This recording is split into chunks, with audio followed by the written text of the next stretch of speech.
Hey everyone, welcome back to Fish Hunt Northwest. We're here in the kitchen with Chef Kelly for the recipe of the week, and I see some venison. Yes. Yep. Winter chicken dinner, or venison dinner. Venison dinner, yeah. So today we're going to make a Thai dish. It's called Prik King. Why are you looking at me when you say that? I don't know. It's just, It's kind of a funny name. Okay, so Prik King is a great weekday dish. It's something that's not super involved, so we just need to talk about some of the ingredients. And so I have some venison here. I found a very nice lean cut and cleaned it up, all the silver skin off of it. Then I sliced it nice and thin. You can see, nice and thin kind of slices there. I got about probably 6 ounces. And all the silver skin. All the silver skin is gone. Make sure you get it off because it's going to be like medium rare. It can't be too. You don't want to get a bite of that. Because, okay. Yeah. Anyways, so another part of it is the green beans. That's another signature part of Prik King, is that normally they use dragon tongue beans. Now, dragon tongue beans are these great big long things you'll find only in the Asian market usually. And yes, they're this big. God, like a 2-year-old I'm working with. And you can use... You're just assuming things, Chef. Sure. Yeah. So I'm just using haricots verts or the French green beans. You can use your blue lakes if you absolutely need to. That's fine. The other thing you should use is the red curry paste. I just use the Mayploy brand. It's great. There's nothing wrong with it. You've used this in several recipes. Yes, and so I'm just trying to give you more things to do with the ingredients that I gave you other than that one dish. Okay. So what's actually in that? It's a lot of mixture of stuff. It's chilies, lemongrass, glungal, garlic, and all kinds of stuff in there. And so it's kind of a one-stop shop, easy deal. Just add the paste in. Rather than having to buy everything separate and mix it. Yeah, and it has another thing also to note is that it has a lot of salt in it. And some are salty and others. This one's on a fairly salty side, so you need to try to season accordingly. So make sure you remember that. Okay. The other thing that you need to remember is that this dish needs kaffir lime leaves. Kaffir lime leaves are in your Asian market, and they're very, very fragrant. I mean, you can smell them. Lime leaf. They're not. Like, you don't want to bite into this and think that's edible. Just, you want to flavor your stuff, but you don't want to eat it.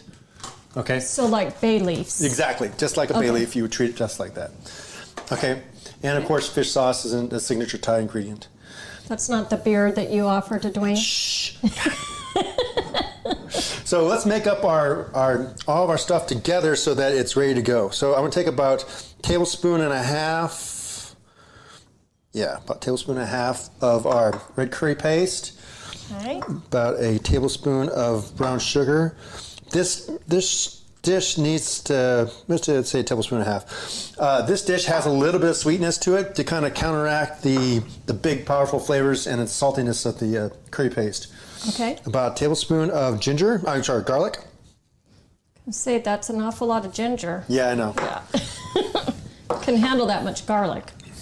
Then our fish sauce, we're going to do about a tablespoon. Oh, yeah, it's exact. I know. Do exact amounts. Yes, I know. Yeah. Okay, so now we have our spice mixture all ready to go. Get off of there. Now I guess you could what? Throw that in as you go. You could. You don't have to mix it. Yeah, but I just like to have it all in one shot. Okay. Okay, so now we have our pan, we have our sauce mix here. We have our pan nice and hot right here. Get a good amount of oil. Let's say 2 tablespoons. Okay. Okay, and then we're going to kind of spread it out on the pan. So you could use any kind of steak type thing. I believe that's a deer roast. Yeah. Yeah.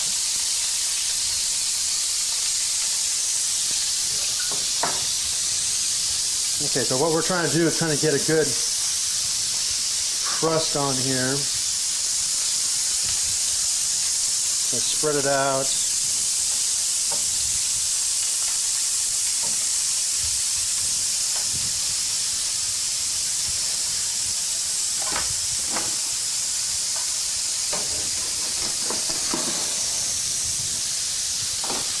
Okay, we're going to season it just a little bit.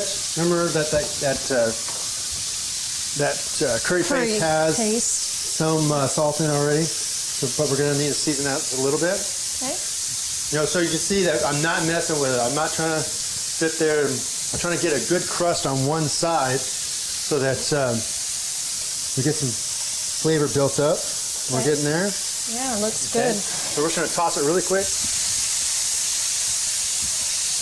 You can see we have good color. Oh yeah. Right there. And it's thinly sliced. Thinly sliced. Looks good. And that's it. Okay.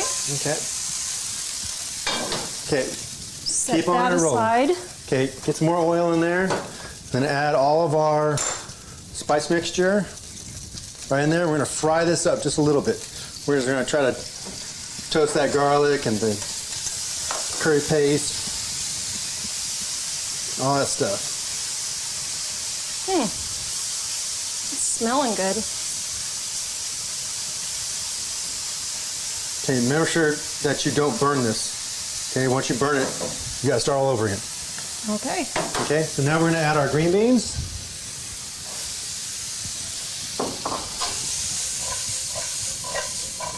Toss, toss, toss. Wow, that looks excellent. Add a little bit of water. I'd probably say like 1/4 cup of water. Okay. We have to steam those. And let that steam away. So just make sure you kind of watch it though, because it can burn. So if it dries out too much, it will burn. So kind of keep an eye on it. But we need those green beans cooked.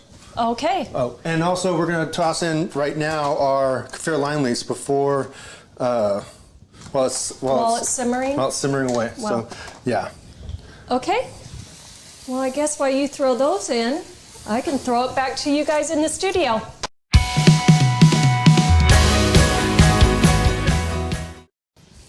Hey everyone, welcome back to the kitchen, and we're here to finish off the Prik King venison dish. Now you're being childish. No, I don't know what you're talking about. What? Can't keep a straight face when I say it? See? All right, so yes, she's right. It's Prik King. We're using venison. If you're just joining us now, we're finishing it up. And so we have our base done with our green beans and our red curry paste, garlic, and all that good stuff, all sauteing up. We have our venison already pre-seared, ready to go. So we have our rice right here. Ta-da! Ta-da! Ta-da! And this is exactly what you want. You can see it's kind of dried down a little bit, but you know, kind of keep an eye on this. This can burn. Okay, it has some sugar in it. We added some brown sugar. You saw that, right? Yeah. So we're going to add all of our inclusive juices and our venison all in there. And this is, we're not cooking this. We're just going to toss, toss, toss. And we're done. Wilson's going to have some licking up to do down here. Hey, hey, hey. Yeah. Oh. Lots of sauce. This is one of those more sauce is not better, because you know the curry paste is very strong. Right. You know. It'll take over. It will take over. Smells delicious. Right, you can see that kaffir lime leaf on there. Okay, remember what I said about the kaffir lime leaf. Do not eat them. They're just for garnish. Okay, but it's a very signature. They add flavor. You just don't want to bite into one. Yeah. Yeah. Okay, so we're garnished with a little bit of green onions on top too. Well, you know me. Like a little more. There you go. And there's Prik King, guys. This is a great weekday dish. You know, stuff that you would have in the, you know, if you follow me, then you would have, you know, red curry paste in the fridge. You know, you may pull out some venison like we did out of the freezer, and boom, you have a great spicy meal. Boom pow. Boom pow. It has a little little Austin Mosier in there. That's funny. Okay, you guys, we're going to go ahead and dig in. This seems like a very comfort food. Yes. Also. And we'll throw it back to you guys in the studio.